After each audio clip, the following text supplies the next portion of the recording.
When a female slave entered a wealthy Roman household, her life changed once again. The grand homes of the Roman elite looked beautiful from the outside. Marble columns, wide courtyards, fountains, and decorated rooms. But for the slaves living inside, these houses were prisons. Every corner reminded them of their role: to serve, to obey, and to remain invisible. A Roman villa was not just a home, it was a symbol of power and luxury. Wealthy families owned dozens, sometimes hundreds, of slaves to run their households. Female slaves made up a large part of this invisible workforce. Their day started before sunrise. The first task was to clean the atrium, the main hall of the villa, where guests would be welcomed. Marble floors had to shine, oil lamps had to be filled, and everything needed to look perfect before the master or mistress awoke. The responsibilities of female slaves were endless.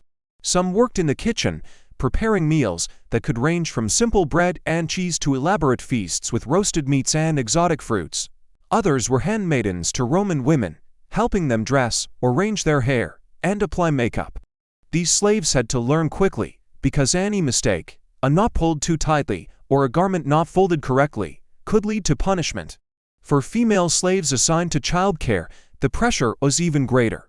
Roman parents, especially mothers of noble families, often left the care of their children to trusted slaves. These women fed the babies, carried them around, and even sang them to sleep.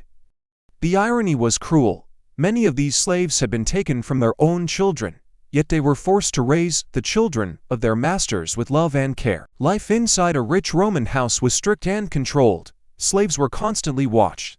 The mistress of the house, often powerful in her own domain, gave orders that had to be followed immediately. She demanded loyalty, neatness, and silence.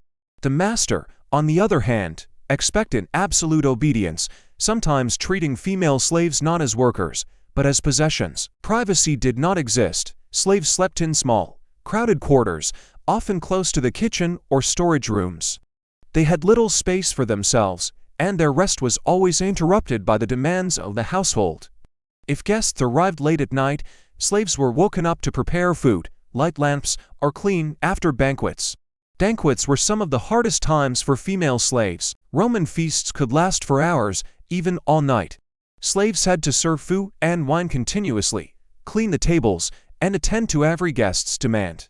For these women, banquets were exhausting and humiliating. Drunken guests often treated them as objects, pulling them into uncomfortable situations, while the masters ignored their suffering. The constant fear of punishment hung over every slave. A broken plate, spilled wine, or even a wrong look could result in beatings. The Roman law gave masters full control over their slaves, which meant cruelty was common.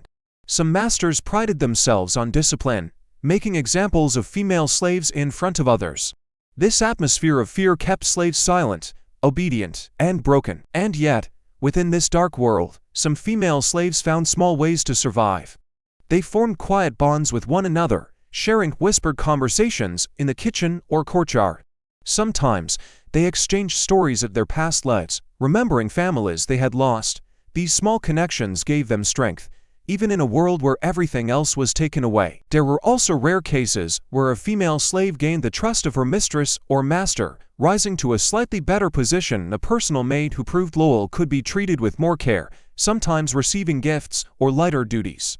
But this privilege was fragile. One mistake, one moment of disobedience, and she could be thrown back into the harshest tasks or even sold to another master.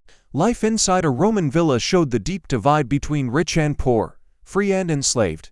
To the guests who admired the beauty of the home, the female slaves were invisible.